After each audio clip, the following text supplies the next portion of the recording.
All right, I have another solder bridge detected on this Terminator 2 MPU, which was causing the 12 volts to short out and consequently no switches because the switch matrix works off of the 12 volts. I did replace a blown ULN2803 there at U20. Somebody else put that janky looking machine pin socket in there, but there's no point in me taking it out now, as that would just damage the board more, and the traces at U20 are sometimes very fragile. I'm in switch test. Let's test the matrix going from southwest to northeast. Look at that. That's not good. Did I press the right buttons? Oh, it's Terminator 2. It doesn't use one of the columns. All right, I'll have to do this the hard way. All right. But it does look like we have a problem, a ground short row 4. So row 4 is in op.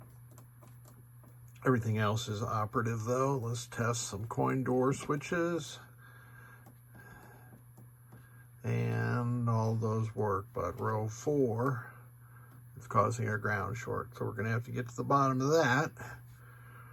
Let's just see if this thing is driving the CPU board like it should.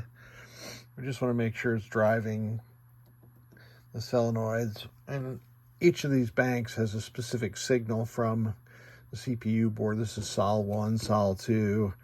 That's a motor because that's staying on a little longer. I forgot what they're called after that, and maybe Sol 3 and Sol 4. So we know those are working correctly. Let's make sure the GI dimming is getting over there, and it is. Let's make sure lamps and flashers are driven correctly, and they are. So we have a problem with just row 4, and it is, let's see, column 3. Yeah, pressing any, oh, wait a minute, what's that? Okay.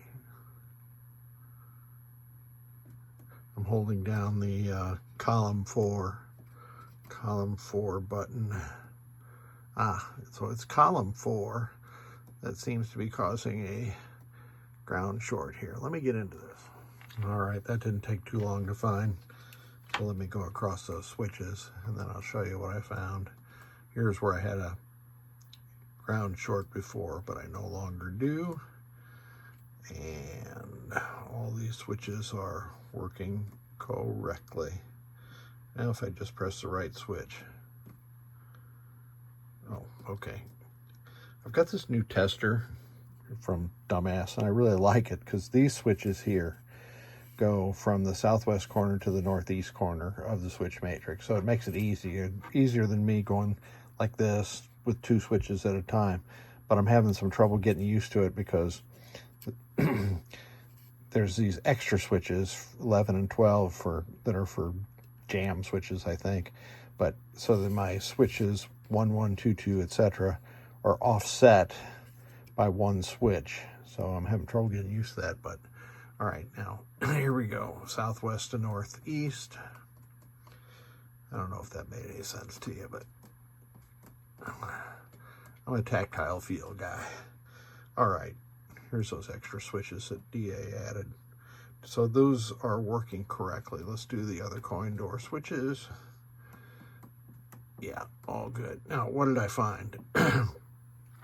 Well, remember I mentioned that there was a 12 volt short on this board, and I found that 12 volt short after I had replaced the ULN2803. So I did a simple check of the outputs of the 2803, and you can see they're pulsing. These are the column outputs, except when I got to column 4 with the bad chip, it was staying low. So I had damaged the perfectly working ULN2803 that I had installed there.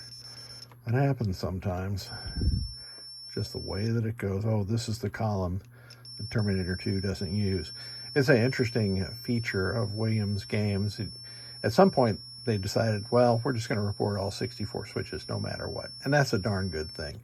But you can get fooled by these early games that don't, they're like system 3 through 9 games that don't report all 64 switches in the matrix. Anyway, this CPU board now, Terminator 2 with apparently a pin sound board, is good to go.